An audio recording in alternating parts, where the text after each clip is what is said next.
I'm making this video for my sister Laura, if someone else tends to see this, to show her the upkeep of the stuff we were making for the boo-boo room. This is my urban hydroponic garden, and right here are my towers. We're doing microgreens down here, and we're sprouting here. Over here, this is lettuce. So this is 160 spots.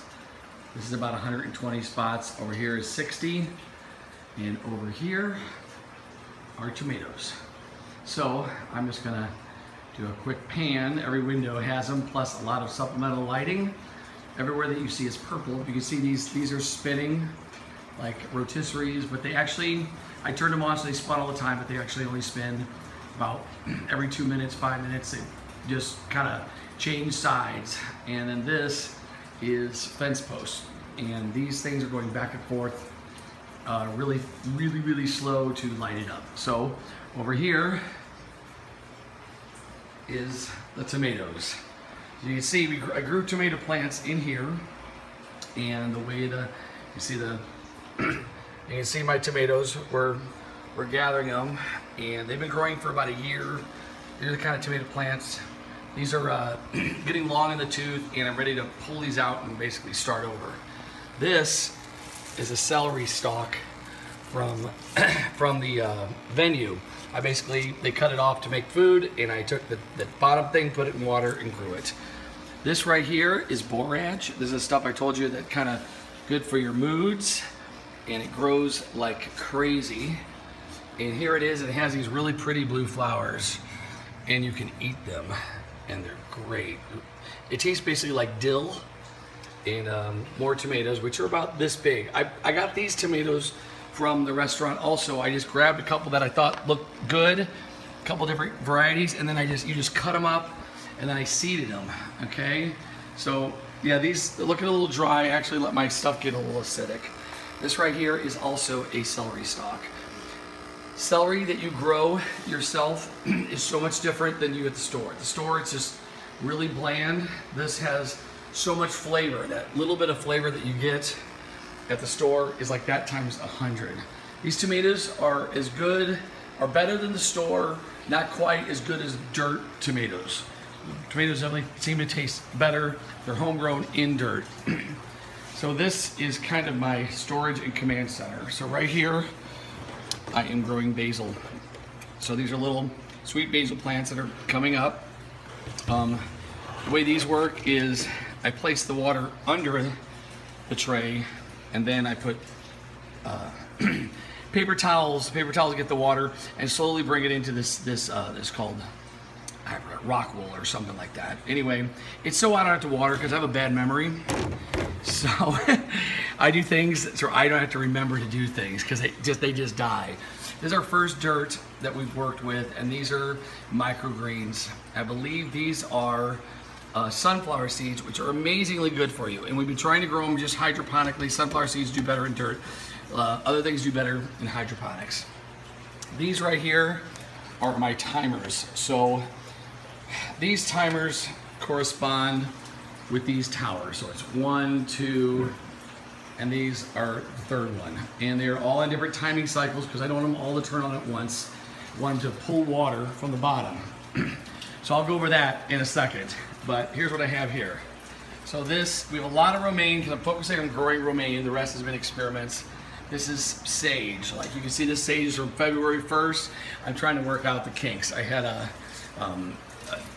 spider mite problem at one time. I had to learn about how to get rid of that. So that's basil growing. More sage, more romaine, and mostly just sage or romaine. And this is just lavender, and I just literally have had it for a year, and it's really doing nothing. But so this is lettuce growing in the tower. It grows good, but it does have a little bit of trouble like getting its footing, which is a problem I'm having. This is basil I actually pulled from my neighbor. He gave me some from her tower.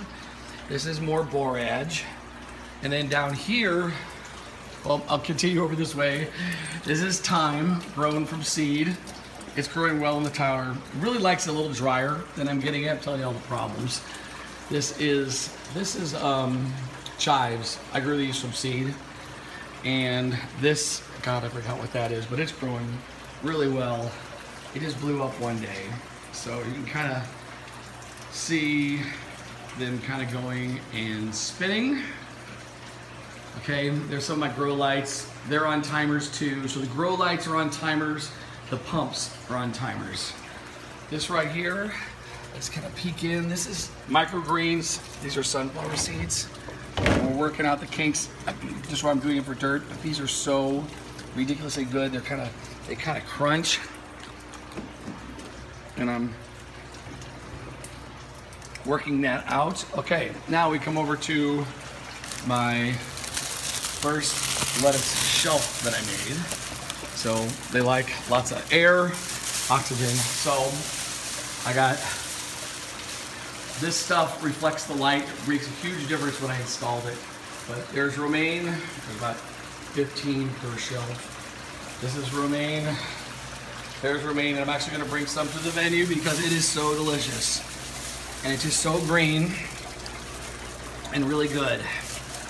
And now here's my latest shelf, which is made out of fence post. So there's basically 160 spots in here. I'm gonna show you how all of these work. And again, this is going back and forth. You can see I have 4 levels and 3 deep. They're about 9 inches apart.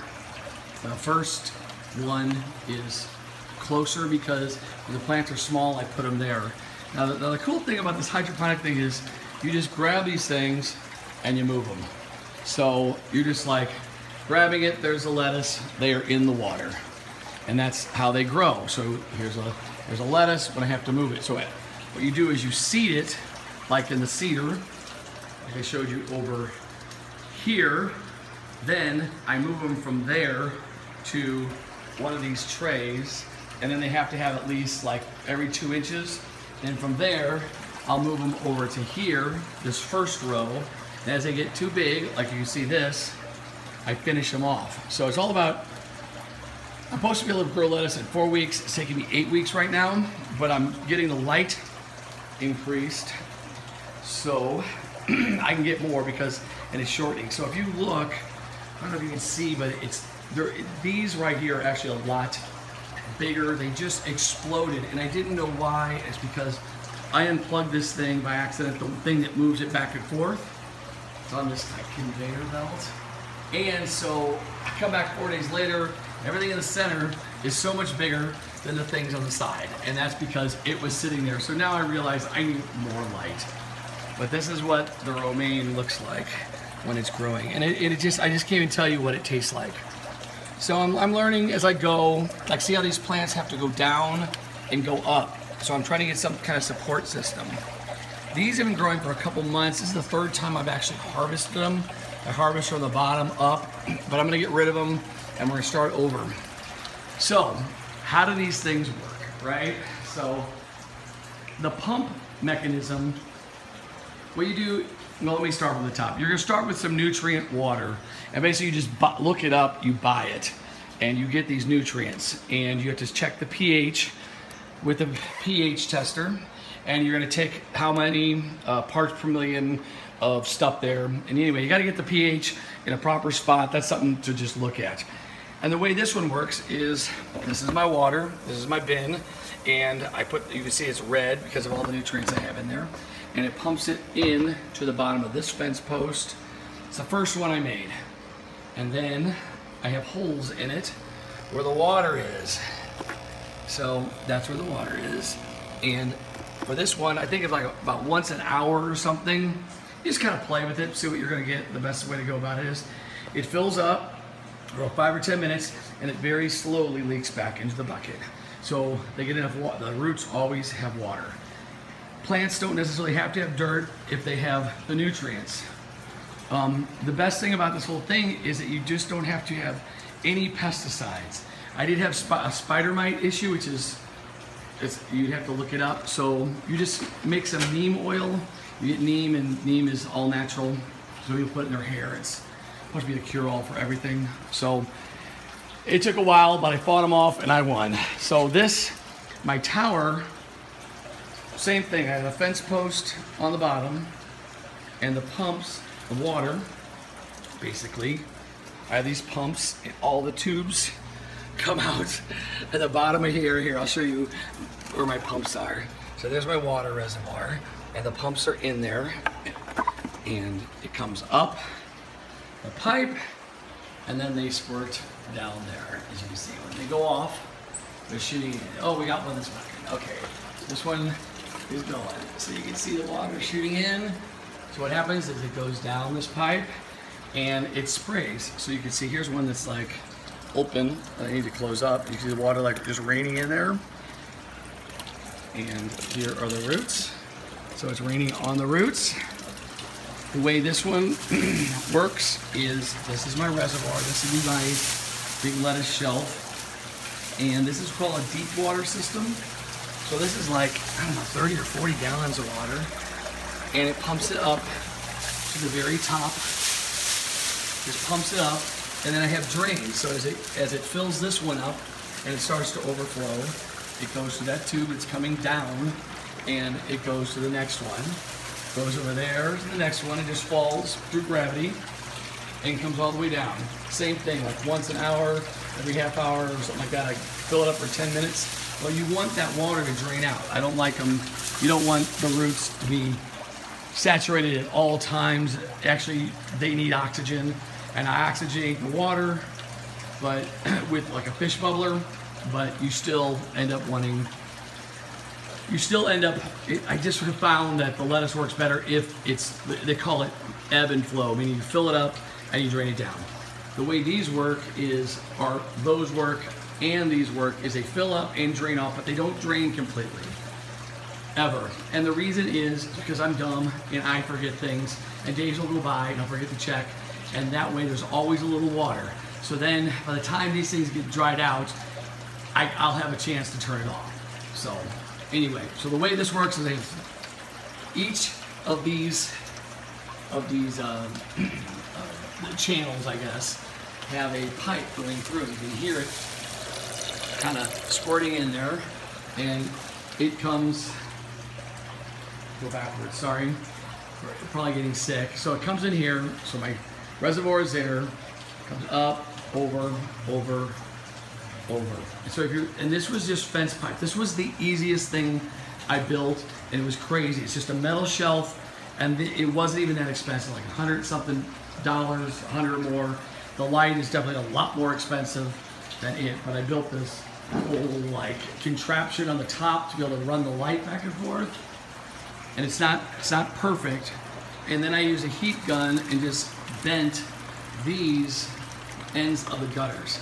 You drill holes in the top that are 2 inches, and like I say, now you got all these holes, and yes, this is nutrient water. So here's one, it's got water on the bottom, but it doesn't have the roots. So we're waiting for this to be able to get the roots. And the idea is you're kind of trying, you want the water up here to fill up every once in a while it's growing roots. Once it has roots, you don't really want it to touch this stuff, okay? I hope that makes sense. My time is extremely challenged. So this is what it looks like. It has a lot of brown on it. And that's because, I'm not gonna go into it, but I'm learning as I go. It's one big giant experiment. So the automation, there's automation for this here. So the timer goes off once an hour. These fans go on about once an hour. And this thing is basically going on and off. But they go on, plants like to sleep, so I have all the lights in the entire place at different times, kind of going on and off. And believe me, it gets so much darker once these things all turn off around midnight or something like that. But that's it, and that is my urban garden, and that's it. Over and out.